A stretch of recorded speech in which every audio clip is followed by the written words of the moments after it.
Wisdom. One. Grace and completeness, Mashpa'ah family. Welcome back to the Wisdom One podcast. I am your sis, NuriYAH One, also known as NuriYAH Ahad. Welcome back, family. Today we are going to be discussing fairy tale femininity, but we are going to give all esteem to Yahuah and his only brought forth son, Yahushua, our Mashiach. Ruach Kadash be lifted and esteemed always. All right, fairy tale femininity. We're going to be discovering some of these false perceptions about a woman's role or who we are as women. So before we were even born, when we were being carried in our mother's womb, generationally, we have been given these false perceptions of womanhood, okay? These false perceptions of femininity, of our role.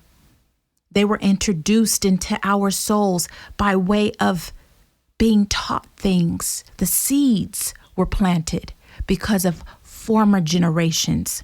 Our thinking, our ideology of womanhood had been affected from long before. Since the very beginning of life, going all the way back to the Garden of Eden, the Garden of Eden.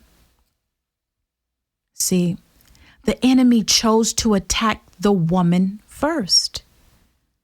We are targeted because of how critical and important our positioning place is according to Aluah's design and his order. Please always remember something, that Eve disobeyed first. However, nothing happened until Adam ate of the fruit in which she gave him. Remember, she is to what? Nourish her man. The enemy will always try to get us to use our own hands to destroy our own homes.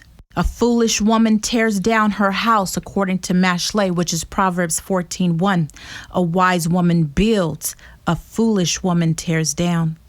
All right, let's get further into this.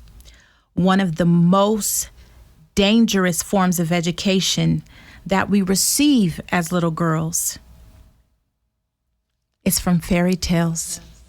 Yes, Mashpa'ah family, you heard that right. Fairy tales. Fairy tales plant seeds of vanity, sorcery, a romantic mind state.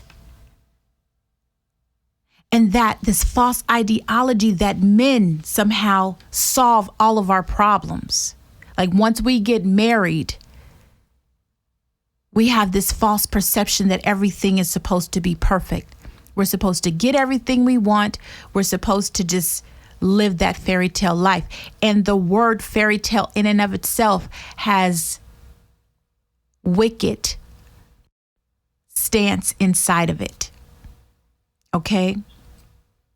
But those are stories for other days. Now, although I believe all fairy tales have a root in rotten toxicity, there's one in particular that stands out to me and that I've examined a little bit. Cinderella. Yes, beautiful family. Sadly, most of us have been indoctrinated with the fairy tale false perception of the Cinderella syndrome. All esteem to the Ruach Kadash for leading us to these hidden truths. And what's so interesting about the Cinderella story is that there are so many versions of this that have been told around the world. However, the heart of the story remains the same. All right. One of the earliest stories dates all the way back to the 1st century BC, recorded by Greek geographer Strabo. The story speaks about an eagle snatching the maiden Rhodopis' sandal, and it lands on the lap of the Egyptian king of Memphis. The king is intrigued by the beautiful sandal. He sends his men to find the owner of the sandal, and of course, it leads back to the precious Rhodopis. and he marries her, elevating her to a queen, and they live happily ever after. Oh, but there's even a Chinese version from the 9th century about Xian. Xian, who is a regular young maiden girl who is helped by a magical fish and possesses a golden shoe. A prince finds the golden shoe, searches out for its owner, and its owner, of course, is Xian, and he marries her, elevating her to princess status, and they live happily ever after. Oh, and there's also an Italian version. There's a French version that was written in 1697. I'll spare you the details. However, the French version is now adding the fairy tale godmother and the pumpkin, and now we have the glass slippers. And then there comes the German version. And this was, of course, written by the Grimm brothers, who were very grim. If you've read anything or in the world of reading, you would know, stay away from their literature. It's very grim. But Disney had the habit of copying their books and kind of like cleaning it up a little bit and retelling them. And of course, when Disney got a hold of the movie, he cleaned it up a little bit, if you could say clean it up, in terms of the gory parts. In 1950, the first movie was made. And they have made a lot of versions of the Cinderella movie. The story itself has been told hundreds of thousands of times around the world. Now, why do we think this is? Because this is just such a beautiful, innocent story that every little girl and little boys too need to know? Absolutely not. Let us remember our adversary. He deceives the world. He always pretends to be light, to be good, wanting to take the place of our Mashiach. He is counterfeit, wicked, and evil and dark in all his ways, seeking to kill, steal, and destroy. And this story is one of the most sneakiest ways that he has gotten young girls to actually accept and receive the concept of what Eve did in that garden. It's a priming, if you will. It's how all predators do their prey, and all without any parent suspecting that they are introducing a seed of fairy tale femininity, a toxicity to their young child's life. Now, let's look at this story from a real perspective, from the scriptural standpoint, as we go all the way back to Rashyat, also known to the book of Genesis, chapter 3, verses 1 through 5, the origin of all these Cinderella stories. And what do we have here? A talking serpent who begins speaking to Yahuah, also modern day known as Eve, offering her forbidden fruit to elevate her life. And the requirement is to do what? But before we go further, I want to submit something to you. That serpent, family, I can't wait to open discussion on that when the Ruach gives me permission to. Was it even a serpent at all? I'll let you think about that, but let's get back into this. We have Yahuah speaking, and this offering of elevating her life, if you think about it. And what was the requirement to elevate Yahuah's life, right? Because that's what it is. You'll be able to know good and evil. You'll be like Aluah. The requirement is to leave the path that Yahuah had assigned for her. what he appointed for her to do, for her to be disobedient and to leave the path that she was walking on, journeying on, that Yahuah had assigned her to. I believe, family, that this is what the sandal, the glass slipper, the golden shoe, that's what this represents. Leave the path that you're on for Yahuah in order to elevate your life for earthly treasure, and a quote unquote prince or king will come and change your life. Oh, but you have to make sure you alter your appearance. Vanity should be your focus. Your outward appearance. Again, this fairy tale is designed to give a false perception of the Kadasha femininity, place, and position of the regal woman. Regal femininity. And this also plants a false perception of how men are supposed to treat women and the type of men we're supposed to marry. Remember, Cinderella marries Prince Charming.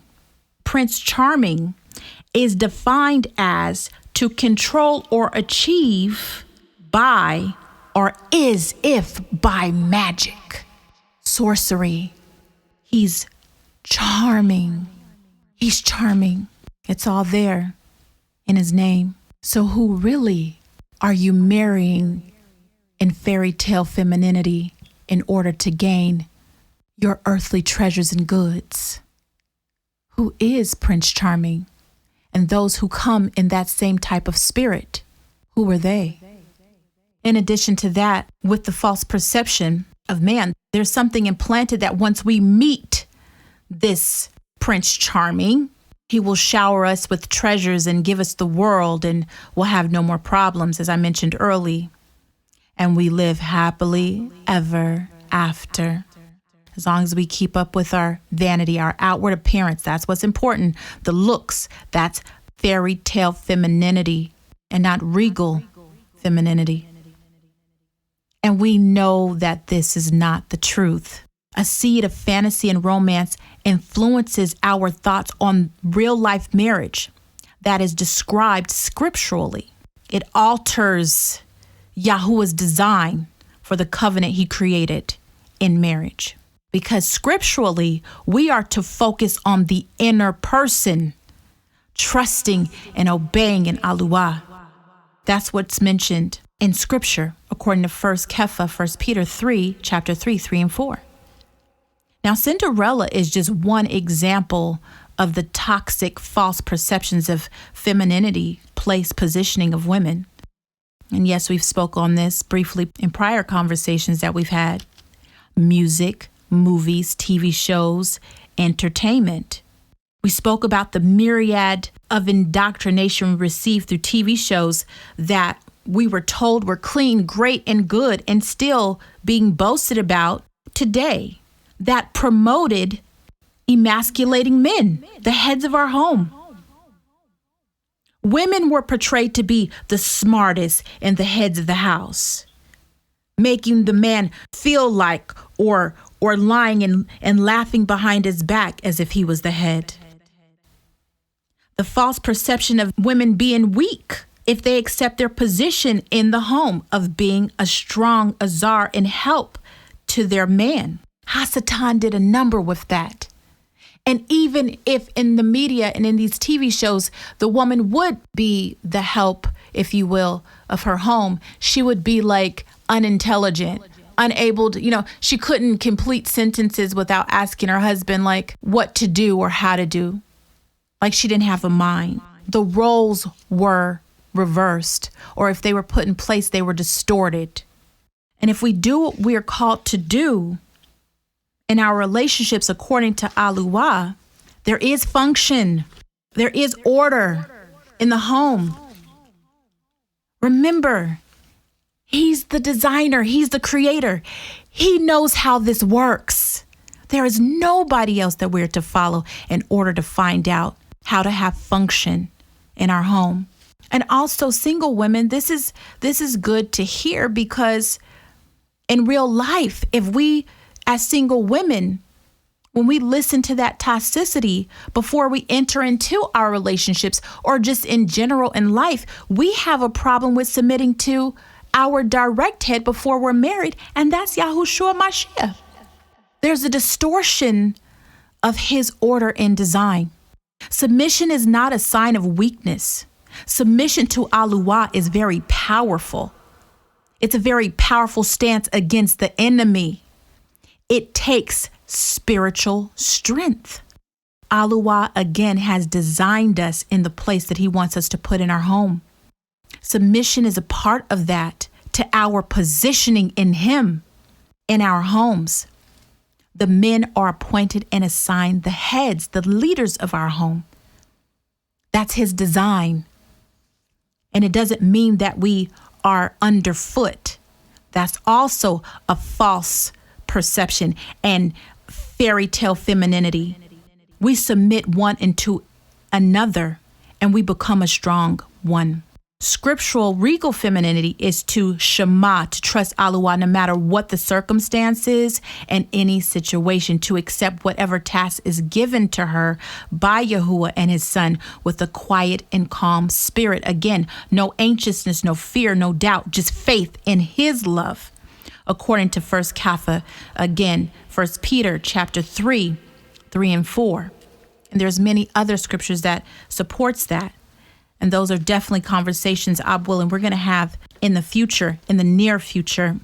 When we obey secular satanic influence on femininity, it actually can create masculinity in a woman. Fear can be implanted in taking on the role of protection. And that's a misplacement. Now, sadly, I want to include this real quick. Some of us, as we've had previous conversations about hurt, and we're going to continue to talk about these things. Some women at a very young age, as young girls, have seen their mothers or someone that they love be hurt or harmed by men, or them themselves have been hurt by men. So they want to take the role of being a protector or being more masculine in order to protect themselves. And this is real and it's very painful. And that also can cause a distortion in our femininity. Femininity is being submissive. Regal femininity is being submissive to Aluah's will. And strength comes with that. But sadly, when the roles are changed and there's a disruption, you'll find out that these type of women who follow the toxicity, the poisons and the false perceptions of what true regal femininity is, they're desirous of the man's position. They want to provide, they want to protect, they want to lead everything. They become bossy. So it causes disorder. We are to work together. Again, we both have positions. A man must be a man and a woman must be a woman by the guidelines and the directions of Aluah, the creator. Both positions are very clear scripturally. And we have a beautiful one ahad body when we do that. It doesn't say that we're not going to have situations that happen in our relationships. It just means we're working together as one body, right? And sisters, we are women. We have to learn and focus on our job, our positions, our responsibility. For me and my household, I'll speak for myself. I'm the woman of my home. I have to focus on what Yahuah told me to do. How Mashiach is giving me leadership through the Ruach Kadash on what I need to do in terms of to listen to the Ruach Kadash and follow the word on position and responsibility. My husband's place and position is not my business. That's between him and Yahushua.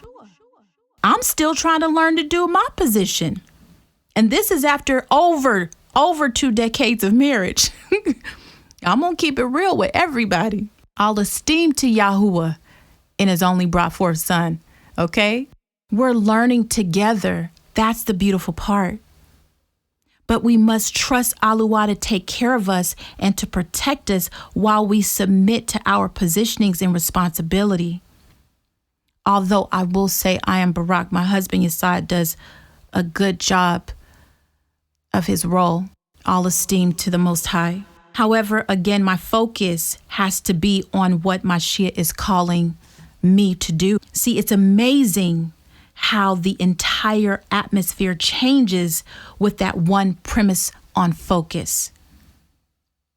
Obedience to Mashiach's design in regal femininity truly does change atmospheres. It changes the way that we live and how we're seeing the whole design. And when we submit to that, it's truly miraculous, the things that happen. We're living an example that our Yaladim can follow. See, we can tell them anything, but they're going to do and they're going to live what we live, not necessarily what we say. Okay, so we're going to have more conversations on this, family, but it's important that we bring this into fruition. There's too many of us that's taking that fairy tale femininity and distorting the design, the real design of what Yahuah Aluah created for us. It's beautiful. All right, Meshpa'ah family, that's going to end our conversation for today. I'm wishing you many barakah. And you know it, I'm going to continue to tell you our love with a very special and incredible, incredulous ahab love. Always you're to be loved forever and ever by Yahuah and his one and only son. And we are always to walk in ahad, unity, and ahab, love. Shalom, family. Wisdom, one. Wisdom, one. Wisdom, one. Wisdom, one. Wisdom, one. Wisdom, one. Wisdom, one. Wisdom, one.